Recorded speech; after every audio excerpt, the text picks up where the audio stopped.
de très belles paroles qui ont vraiment changé ma vie. La Bible dit: près de la croix de Jésus se tenait sa mère, la sœur de sa mère Marie, femme de Clopas et Marie de Magdala. Remarquez que près de la croix, il y avait 3 femmes. En voyant sa mère et le disciple qu'il aimait, en se rappelant que Jean a écrit cela, et il ne le faisait pas à cause d'une certaine fierté, il était juste si habitué à se percevoir de cette façon et se référer à lui-même de cette façon. Pouvez-vous imaginer ce que les gens diraient si vous disiez partout: eh bien, je suis Joyce la chrétienne que Dieu aime.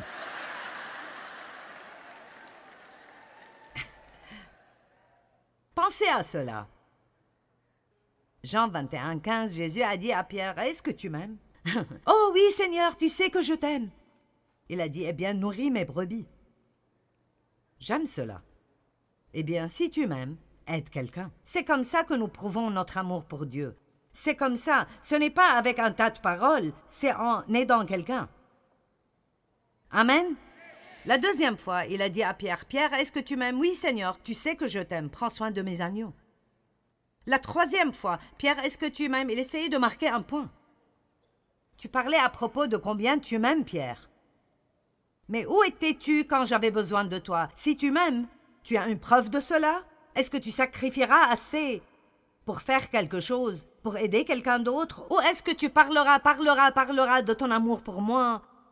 Et puis à chaque fois qu'il y a un vrai besoin, personne ne peut te trouver.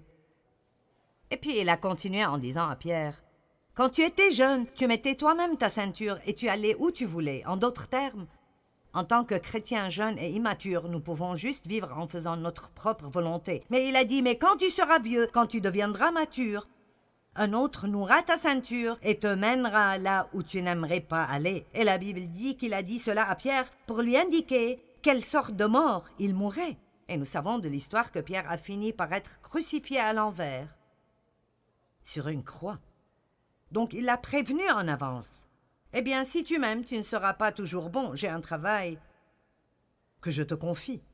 Mais après, je veux que vous regardiez ce qui arrive. Cela me montre que Pierre avait des problèmes avec Jean. Verset 20. Pierre se retourna et aperçut le disciple que Jésus aimait.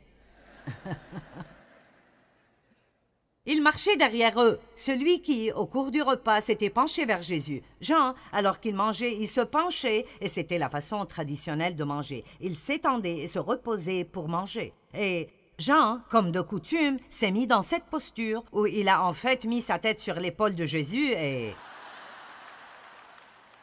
Ça pourrait paraître stupide, mais je peux vous assurer que si l'un de mes enfants me fait cela, il a gagné. J'ai un fils, il est mon bébé, mais il n'est plus vraiment un bébé maintenant. Il fait près de 2 mètres et... il me porte parfois et joue avec moi dans toute la maison en disant « Maintenant, maman, allez, maman, maman, maman, maman. » Et il sait me manipuler et avoir ce qu'il veut. C'est comme...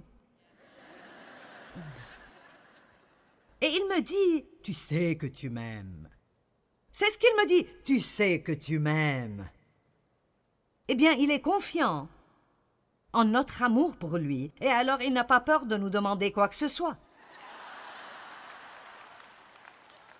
Il est très audacieux et direct à propos de ses sentiments. Nous avons des conversations très honnêtes et parfois blessantes.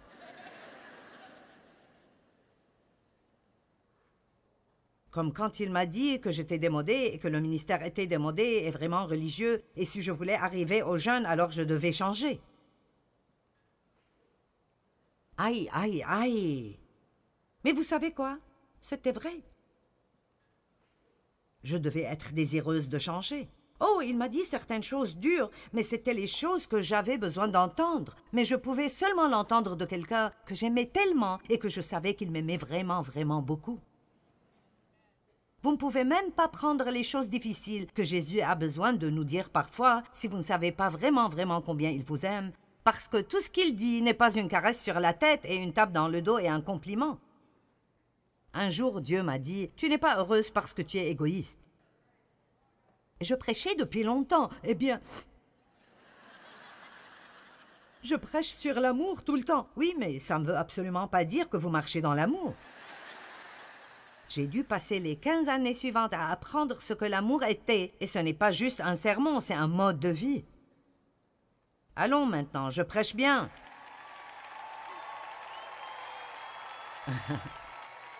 Alors, Pierre s'est tourné. Vous devez comprendre cela, verset 20. Pierre se retourna et aperçut le disciple que Jésus aimait marchant derrière eux, celui qui s'était penché vers Jésus, et lui avait demandé « Seigneur, qui est celui qui va te trahir ?» En le voyant, Pierre demanda à Jésus « Seigneur, qu'en est-il de lui? Qu'est-ce qu'il en sera de lui ?»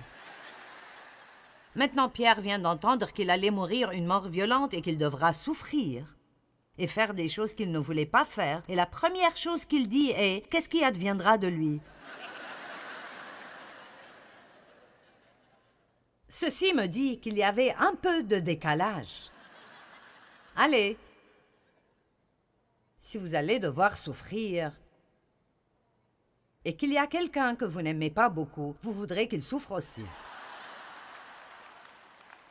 Mais regardez ce que Jésus a dit. Allez, c'était de vraies personnes. Ne spiritualisons pas trop les choses. Et regardez comment Jésus lui a répondu. Ce bon Jésus direct et qui confronte. Jésus lui dit, « Si je veux qu'il reste en vie jusqu'à ce que je revienne, que t'importe? Comment est-ce que ça te concerne? Toi, suis-moi. » Dieu a un plan individuel pour chacune de nos vies, et s'il a choisi que Pierre souffre et soit crucifié à l'envers, et s'il a choisi que Jean vive peut-être 20 ou 25 années après Pierre, il dit, « Pierre, cela ne te concerne pas. Mon plan pour toi est bon pour toi, et mon plan pour lui est bon pour lui. » Et nous devons arrêter d'être jaloux de ce que tout le reste du monde a, ou la façon dont Dieu fait les choses avec eux, et apprendre que Dieu a un plan pour nous. Amen. La Bible dit que la jalousie et l'envie rongent les os. Proverbe 14, 30. Écoutez-moi, je vous le dis, vous entendez la phrase « être rongé par l'envie ». Et c'est une phrase du monde, mais elle est si vraie. Quand vous êtes jaloux de quelqu'un d'autre et vous ne pouvez pas être heureux pour lui quand il est béni, ça vous ronge à l'intérieur. Et parfois, quand je vois quelqu'un d'autre, peut-être même quelqu'un dans le ministère qui a un plus grand succès dans une région que moi, je ne dirais pas que je ne ressens pas cela parfois, mais je résiste. Je ne laisserai pas ce poison dans ma vie.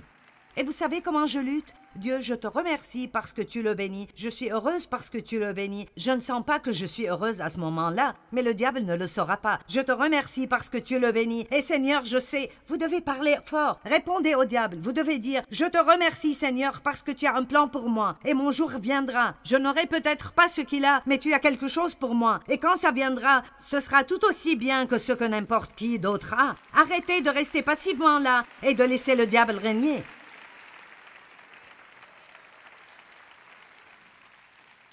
Vous devez juste apprendre à parler comme il faut. Jacques 4 était un passage qui change la vie pour moi. Je voudrais le partager avec vous. D'où proviennent la lutte et la discorde et les disputes? Et comment commencent les conflits et les querelles et les bagarres entre vous? J'aime cela. Pourquoi êtes-vous si vexés? Il dit, tout le monde est énervé à propos de quelque chose. La lutte, les disputes, les querelles, les dissensions, l'amertume. D'où est-ce que ça vient? N'est-ce pas des désirs égoïstes qui combattent sans cesse en vous? Maintenant, regardez. Vous êtes jaloux et vous convoitez ce que les autres ont. Savez-vous combien cela est contrariant? Comment ça nous garde frustrés et énervés? Si nous regardons ce que Dieu fait avec tout le monde dans le monde et nous comparons cela à ce qu'il fait avec nous, allez, ce soir, je veux que quelqu'un ici réalise. Dieu a un plan spécial, unique en son genre, incroyable et magnifique pour chacun de vous. Et n'ayez pas cette attitude amère et négative en disant « Eh bien, s'il a un plan si grand, alors pourquoi je ne le vois pas ?» C'est probablement à cause de ce que j'essaie de vous prêcher ce soir. Peut-être que vous devez avoir une nouvelle attitude d'abord. Peut-être que vous devez être heureux avec ce que Dieu fait dans la vie de quelqu'un d'autre avant de lui permettre de faire quelque chose dans votre vie. Ce n'est pas par accident que vous devez entendre tous ces témoignages de personnes et de leur succès. Oh, Dieu nous tend des pièges. D'accord, voici un témoignage pour vous. Ils ont la chose pour laquelle vous priez depuis 20 ans. Comment le prendrez-vous?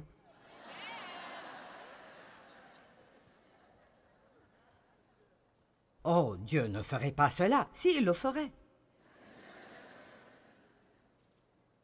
Tellement de choses dans la vie sont un test. Et après que nous passons le test, notre récompense viendra. Ne soyez pas jaloux de ce que quelqu'un d'autre a. Cela va jusqu'à dire toute cette lutte et ces disputes, c'est à cause des choses que vous voulez et que vous n'obtenez pas. Alors vous voyez quelqu'un qui a ce que vous voulez et vous devenez jaloux et envieux et puis vous pouvez commencer à les haïr et cela est comme un meurtre dans vos cœurs. De très belles paroles qui ont vraiment changé ma vie. La Bible dit, vous n'avez pas parce que vous ne demandez pas. Et vous savez ce que j'ai appris? Ne soyez jamais jaloux de quelqu'un d'autre. Demandez juste à Dieu ce que vous voulez et croyez qu'il vous le donnera au bon moment. Et croyez qu'il ne vous le donnera pas si ce que vous demandez n'est pas ce que Dieu a de mieux pour vous. Vous savez, il y a certaines choses dans la Bible dont nous savons que Dieu veut que nous ayons tous. Elles sont là, claires en noir et blanc. Elles sont l'une de ses promesses. Mais il y a plusieurs choses que la Bible ne vous dit pas. Vous priez peut-être pour être le conducteur de louange. Eh bien, cela devra être la prière de « si c'est ta volonté ». Et si vous pensez que cette jalousie est seulement dans le monde et pas dans l'Église, vous avez tort. Nous amenons tous nos bagages sur le banc de l'Église semaine après semaine.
Eh bien, j'aurais aimé pouvoir chanter comme toi. En fait, je pense que je chante mieux que toi et que je suis celui qui devrait être là-haut et pas toi. Je me souviens de quand j'enseignais ma petite étude biblique pour 20 personnes et j'avais une si grande vision et j'avais vraiment marre de ce qui est petit. Ne méprisez pas les petits commencements, je voulais quelque chose de grand. De grand, parce que j'avais beaucoup d'insécurité et je ne savais pas qui j'étais en Christ. Et j'essayais toujours de réparer toute la honte et le blâme et la condamnation que j'avais. Et j'avais besoin de quelque chose de grand et visible pour me sentir bien dans ma peau. Et Dieu n'allait pas me le donner avant que des choses là-dedans soient réparées. Parce que si Dieu nous donne un tas de choses dehors et nous n'avons rien là-dedans, alors la première petite tempête qui vient nous démolit. Vous voyez, j'aime ce que je fais. J'en jouis, mais je ne sais pas, peut-être que je ne pourrai pas faire cela toute ma vie. Ça ne me rendra pas moins précieuse, parce que notre valeur est en qui nous sommes en Christ, pas en ce que nous faisons. Et si nous n'apprenons pas cela, nous allons avoir beaucoup de problèmes, parce que peu importe combien vous excellez dans ce que vous faites, le moment viendra où quelqu'un viendra et pourra le faire mieux. Peu importe combien un coureur court vite, quelqu'un bat son record. Peu importe combien un nageur est rapide, quelqu'un bat son record. Peu importe combien de disques de musique un chanteur vend, peu importe combien de prix il remporte, quelqu'un vient et bat son record.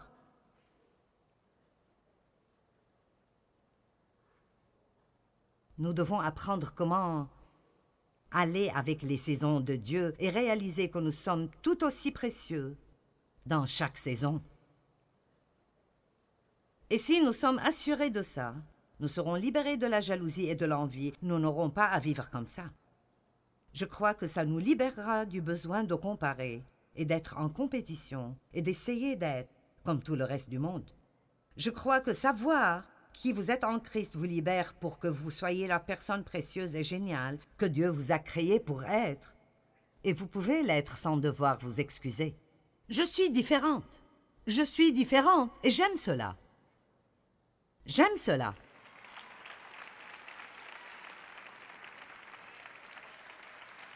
Avant, je pensais que j'étais bizarre. Maintenant, je sais que je suis unique. Ce qui est unique a de la valeur.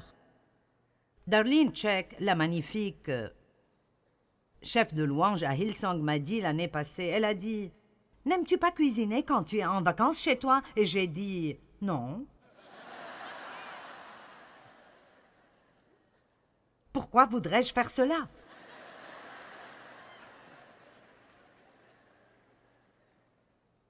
Vous savez, elle aime tout cela, et alors... Parfois, nous ne pouvons juste pas comprendre pourquoi les gens n'aiment pas ce qu'on aime. Et parfois, si je ne savais pas qui j'étais en Christ, alors je serais sous pression parce que je ne suis pas femme d'intérieur. Je lutterai contre un démon pour vous, mais ne me demandez pas de vous faire un repas, parce que ça ne marchera pas. Amen.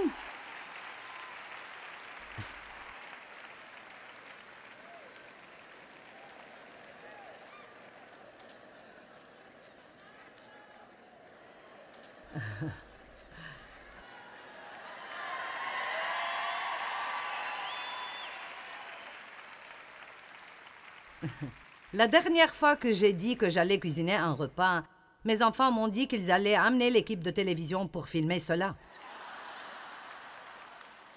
Alors, qu'est-ce que cela vous dit? La Bible parle de tous les différents dons que Dieu donne. Comprenez cela, vous êtes différents. Vous n'êtes pas supposé regarder quelqu'un sur la plateforme et souhaiter pouvoir faire ce qu'ils font. Dieu a mis ce don en eux pour vous, et si vous en êtes jaloux, vous n'en jouirez pas. Dieu ne nous donne pas nos dons pour notre plaisir. Le don que j'ai me fait travailler. Vous pouvez en jouir. Mais quand quelqu'un d'autre est en train de chanter ici, je peux jouir de leur don. Je me souviens de quand j'ai essayé de chanter et d'apprendre à jouer de la guitare parce que je connaissais un autre prédicateur qui faisait cela. Et alors, s'il pouvait le faire, je voulais le faire. Eh bien, le problème est que j'ai presque échoué en musique. Je ne peux pas jouer de la guitare. Je peux jouer de l'harmonica un petit peu, mais pas très bien.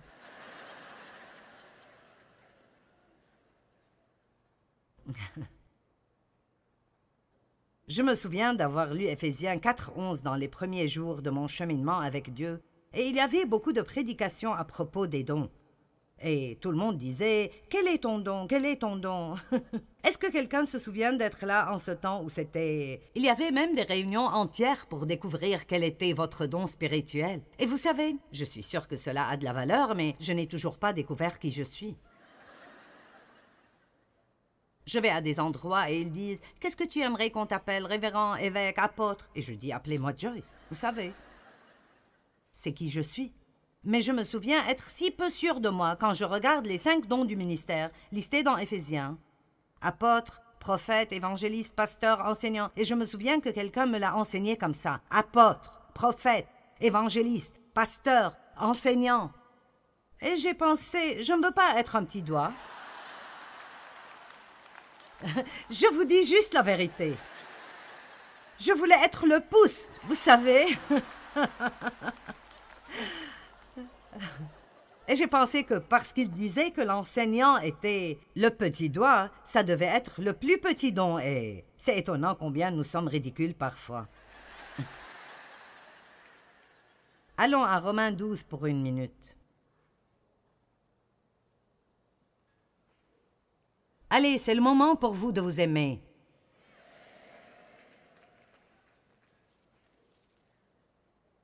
Romains 12 parle de comment il y a beaucoup de nous, mais nous faisons tous partie d'un même corps. Nous avons des fonctions différentes, mais nous faisons partie du même corps. Et puis il parle de comment certains sont ceci et d'autres sont cela. Mais parlons juste de notre corps physique, qui est l'exemple que Dieu utilise. Mon corps physique a beaucoup de membres différents, mais ils ne sont pas tous pareils et ils n'ont pas la même fonction. Certains membres ont certains privilèges que d'autres membres n'ont pas. Certains membres sont plus visibles que d'autres membres. Et quel désastre ce serait si mon corps physique était jaloux de tous les autres membres. Nous devons travailler ensemble. Quand j'achète une nouvelle paire de chaussures, ils sont un peu difficiles à mettre et vous luttez avec. Et c'est incroyable pour moi parce que ma main vient immédiatement au secours et les aide. Et j'ai une belle bague ici et mon doigt peut le mettre, mais mon œil peut le voir. Mon doigt n'a jamais vu la bague.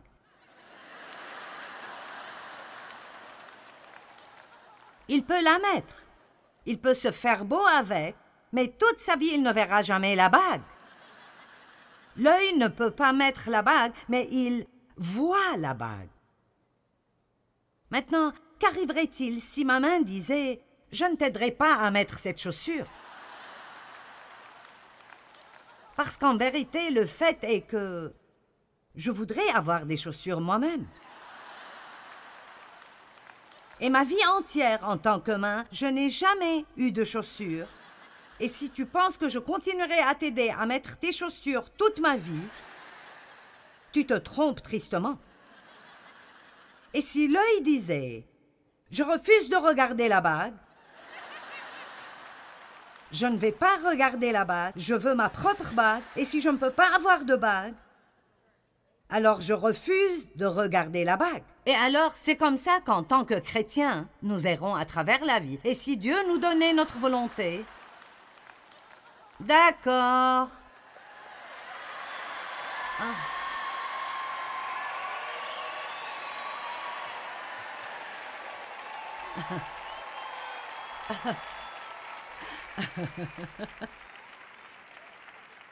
Et vous savez quoi, je pense que la plupart du temps,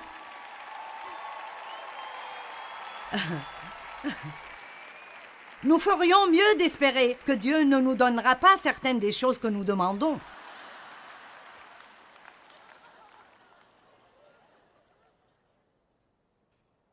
C'est à cela que nous ressemblons parfois. Nous mettons nos chaussures sur nos mains et nos bijoux sur nos yeux. Mais gloire à Dieu, nous avons ce que nous voulons. Le problème est que si j'ai mes bijoux sur les yeux, je ne vois pas où je vais alors. Je me cogne à des choses, je blesse les gens. Je crois que l'assurance nous libère de tout cela. Je n'ai pas besoin d'avoir ce que vous avez, je peux être heureuse sans. Je n'ai pas besoin de faire ce que vous faites. Vous n'avez même pas besoin de m'aimer pour que je sois heureuse, parce que ma joie n'est pas basée sur ce que vous pensez de moi. Elle est basée sur qui je suis en Christ.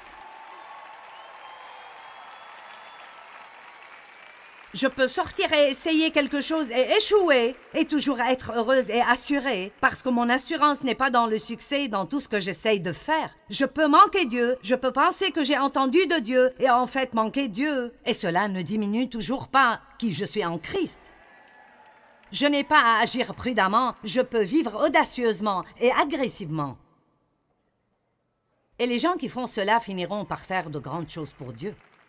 Je peux faire des choses stupides de temps en temps, mais vous ne pouvez pas conduire une voiture parquée. Certains d'entre vous doivent embrayer et la faire bouger. Et même si vous faites un accident ou deux, vous devez bouger.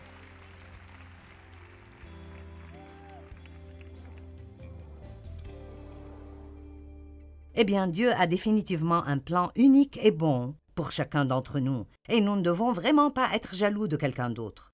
Quand nous sommes confiants en qui nous sommes en Christ et le fait qu'il nous aime et a un bon plan pour nous, alors nous n'avons pas besoin d'entrer dans l'inutilité, de l'envie et de la jalousie. L'ennemi aime attaquer nos pensées et l'une des choses qu'il aime faire est d'essayer de nous faire nous comparer aux autres.